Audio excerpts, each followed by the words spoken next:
Hello and welcome to the GIS portion of the snow hydrology curriculum. Today I'll be showing you how to get QGIS set up and how to add data.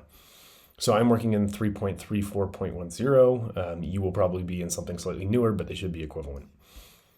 So once you have QGIS downloaded from the internet, go ahead and open a new project. You can just select new empty project. I actually already have one going, so I'm going to enter mine through here. Once you are here, you want to make sure that you save things. QGIS is important, that you're saving things constantly. So go ahead and save as and save it to your working directory in your computer, and it should save as a .qgz file. The next thing to do is to install some plugins that will make the analysis in this class possible. So I'm going to plugins in the top corner, manage and install plugins, and go ahead and search in the search bar. Quick map services, you can simply search QMS. Quick map services will show up. This allows you to add base maps. There should be an install button for you if you don't have it already installed. Mine has been previously installed, so it looks slightly different. Go ahead and install that one. The next one to do is called Grass GIS, and it should be this Grass GIS provider. And go ahead and install that one. This one allows you to do topography analysis and calculating radiation, etc. It's very powerful. Okay, so once we have those installed, the next thing to do will be to add a base map. So I'm going to go up to my Quick Map Services plugin and click on that. And I like to use the Google Hybrid. It's familiar. It sort of looks like Google Maps, and you'll see it pops up like this. You'll also see it populates in your layers panel. We will talk about that more in a second, but this is how you can toggle things on and off. So you'll see that we are in a projection that has the poles pretty distorted. This is a pseudo Mercator projection, and we want to change it into a universal transmercator projection that is more specific to Colorado. All of the data I've given you is all in zone 13 of that UTM projection. So we're going to go change that by clicking on our projection button down here. You can see it down here.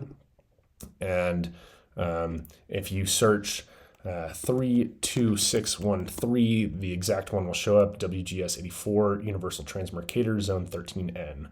And you'll notice that it is specific for Colorado, right down the middle there. So go ahead and change that, and you'll notice that our base map, when it renders, is very badly distorted everywhere else except for Colorado. This is what we're looking for.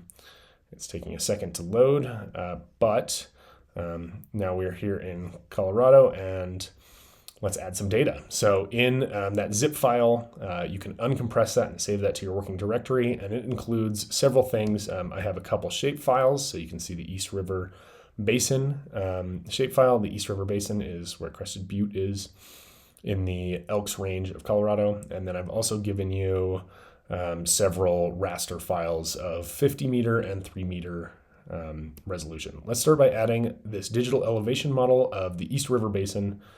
At 3 meter, it is over a place called Snodgrass Mountain. So I go ahead and drag it into my layer, and it should populate here.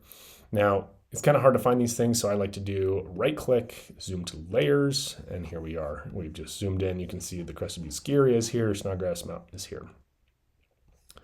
For shape files, you can do the same.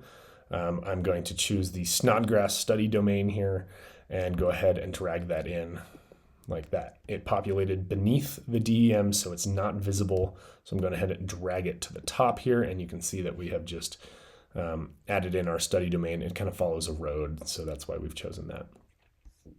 Again, you can zoom to layer to look at it more carefully. That should be all for lesson 1. Be sure you are saving constantly, so I'm going to save project like that, and we will see you in the next lesson.